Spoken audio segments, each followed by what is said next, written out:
Hey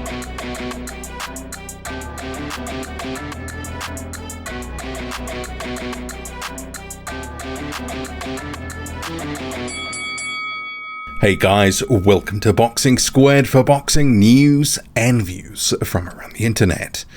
The former unified champion Anthony Joshua has given a big sit-down interview with IFL TV. Very revealing stuff. This was sort of a different version of Joshua, less sort of canned answers and more sort of, I guess you might say, raw in terms of the answers he was giving, a bit more candid than usual. But I guess after a second career loss where he was beaten by Oleksandr Uysk, he's been reflecting. And it was interesting because this was the sort of interview where it was like an onion. The more layers you peeled back, the more you got. And I was sort of walking along a riverbank. I was like, okay, I'm going to listen to this while I'm out for a walk, taking little notes on my phone just for interesting moments. And I had to stop after a while because there was just so many things that he was touching on that was like, wow, that's newsworthy. So what I'm going to do is, this is going to be a two-part sort of video, one today, one tomorrow. This first part focusing on the first half hour or so. Some big news. I mean, obviously there's been a lot of media in the last week or so about Joshua reportedly having fired Robert McCracken.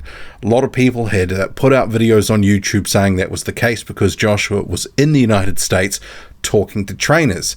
And obviously even Ronnie Shields had sort of fanned the flames a little bit by saying he was certainly interested in being Joshua's trainer, and they'd sort of talked along those lines. But perhaps Joshua left out a little bit of information because Robert McCracken's not going anywhere. So that's the first thing we'll start with. So that was about 20 odd minutes into the interview. He was asked the question, so what's happened? Is Robert McCracken still your head trainer? And the answer is yes. He has not been fired. He is still part of Team Joshua. And Joshua sort of summed it up that, you know, his sort of training situation, you could liken it to, he wants Robert McCracken to effectively be, as he said, his gaffer, the sort of like in a football manager type scenario where he is the overall head trainer. But he wants other guys to be able to assist him. I mean, he already has Joby Clayton, Angel Fernandez. He wants to be able to keep building on what he's doing. So he kind of described that US trip, which was a whistle-stop tour, about 10 days. He visited Virgil Hunter, Robert Garcia, Eddie Reynoso, Ronnie Shields, and he wanted to talk to them, sort of sound them out, you know, get some advice from them, different bits and pieces, and obviously he trained with them, they took him on the pads, etc. So he wanted to, you know, sound them out about potentially training him.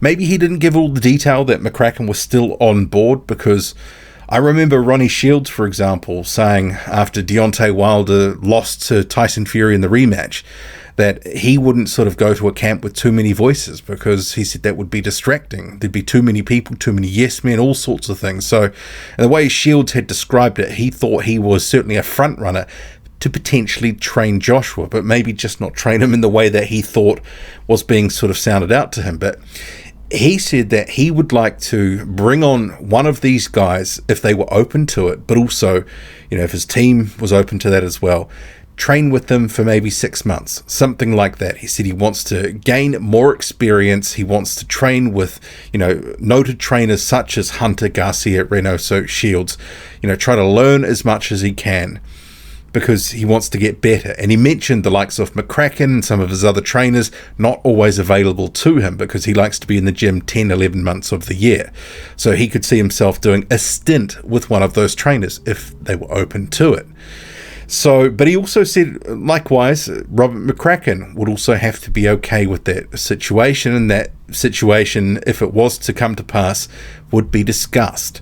So, you know, he's kind of left the door open for McCracken to kind of walk away if he wants to, if he doesn't like a potential situation, if another voice comes on board, etc. But he's also said, look, someone like a Hunter, Garcia, Reynoso, Shields, for example, they would also have to be willing to fold in with what he wants to do in terms of keeping other guys on, like Clayton and Fernandez. So an interesting situation, the way that Joshua was couching it. And I sort of thought, this feels like a recipe for disaster. Not that going to another trainer is not something that is not worthwhile doing. Not so much in that sense, but too many people, power struggle.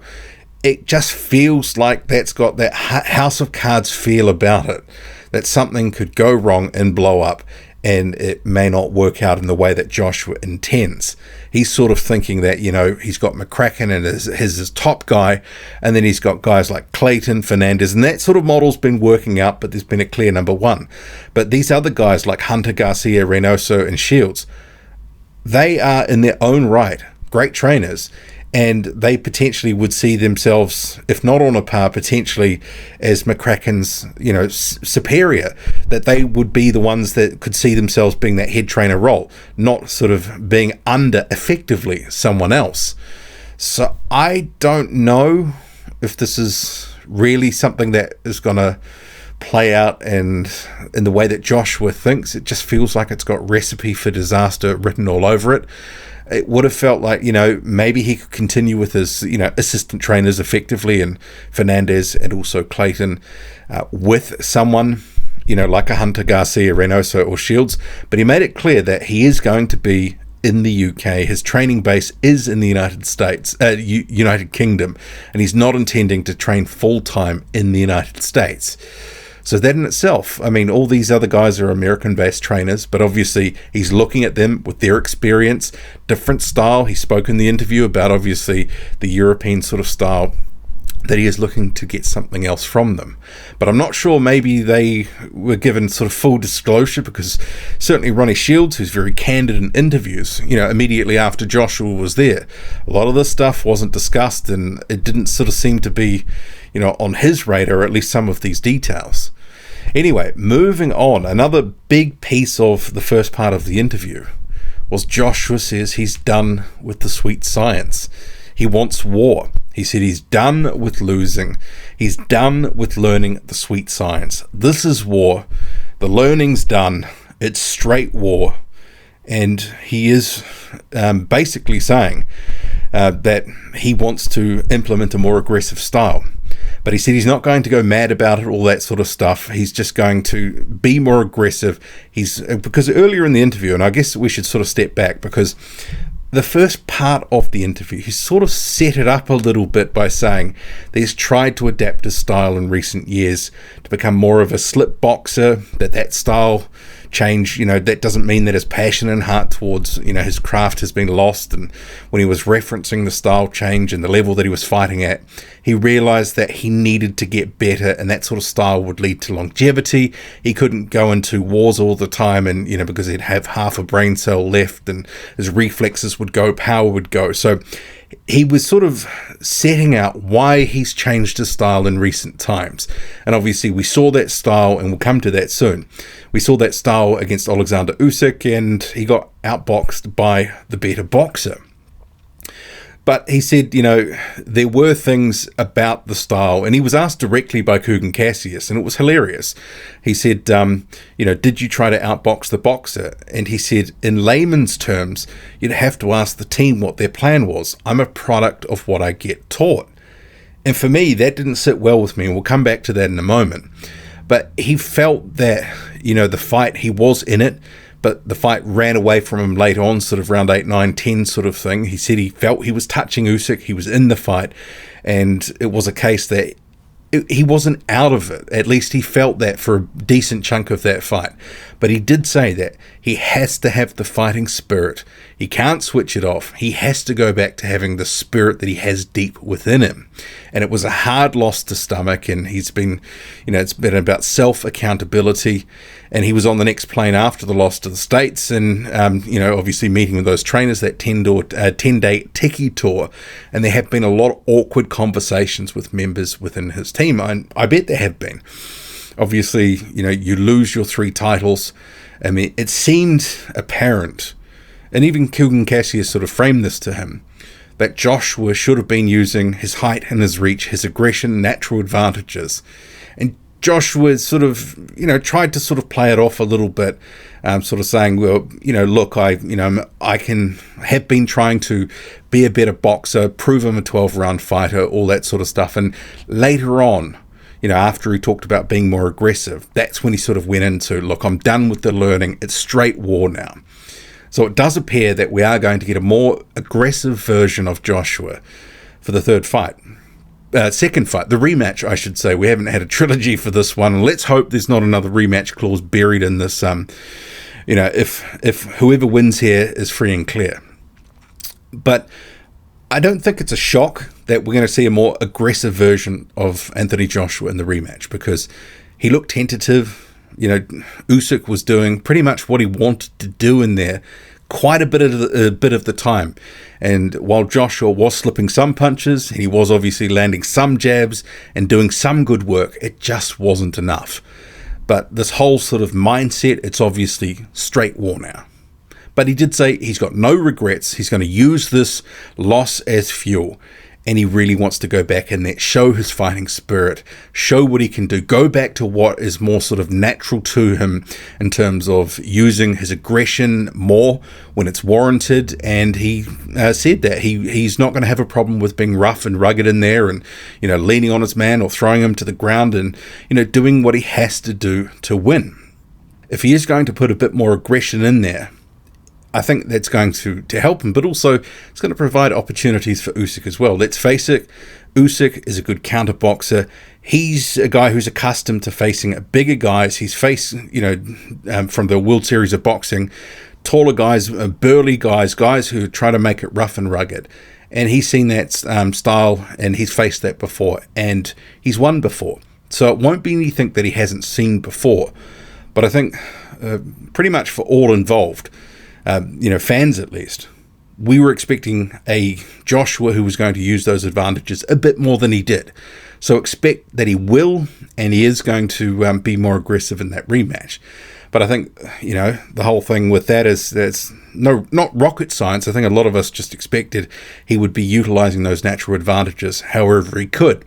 But getting back to that point before that didn't sit well with me, when he said, in layman's terms, you have to ask the team what their plan was. I'm a product of what I get taught. It did feel like a bit of an excuse that he was passing that off to his team.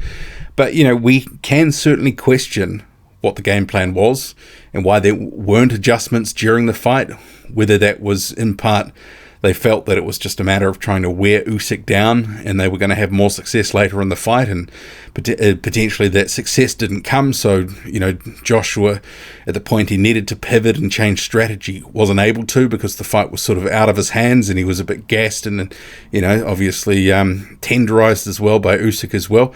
But I didn't like that response, because at the end of the day, Joshua was the one there executing it. He is the fighter. Surely within the camp, and even this was alluded to by Kugan Cassius, he must have had some role in, was this working? Was this a strategy he was comfortable with? It's not like he's without say. So I kind of felt that was deflecting. And he did, elsewhere in the interview, at least in that first half and the earlier part of it, he did talk about, that Ruiz loss as well. And he made some interesting comments, because he said there were some certain things that weren't right and that were picked up on after the fight. And he alluded to, something wasn't right in the ring walk, all this sort of stuff. But he said he learned from that Ruiz loss. Don't make excuses. Although he did refer to the Tyson Fury win over Deontay Wilder in that second fight, where Wilder got steamrolled by Fury, and he said those excuses did muddy the water, sort of took away some of the credibility from the win, and people sort of ate into it, believed it to some extent, and obviously it sort of proved out in that third one, took all those sort of points off the table. But he did say as well on that Ruiz loss that he lost a lot of respect for people in the industry who told him not to take the rematch, and he questioned what sort of heart they had. And there was also a little bit of a sort of weird back and forth, I must say, early on in the interview. The first sort of 4 or 5 minutes was Kugan Cassius pressing him on why they don't have interviews like this. And Joshua said he wanted to give his perspective, not anyone else's. He'd seen people questioning his motivation, but effectively it wasn't a case that he was unobtainable, as had sort of been suggested. He just felt these sorts of interviews as less is more. And in this instance, he wanted it to be his voice as opposed to, say, his promoter Eddie Hearn giving a version of events which is Eddie Hearn's view of the world. He wanted to come from the horse's mouth effectively, but it was a little bit of an odd back and forth. But key takeaway, so Robert McCracken for the moment still is part of the fold here. He is the head trainer. Joshua is saying that he should be the, effectively in football manager terms, the head guy managing the sort of show, and potentially there may be someone else who might work with him in the periods where he's not being trained by the likes of McCracken or Fernandez or Joby Clayton.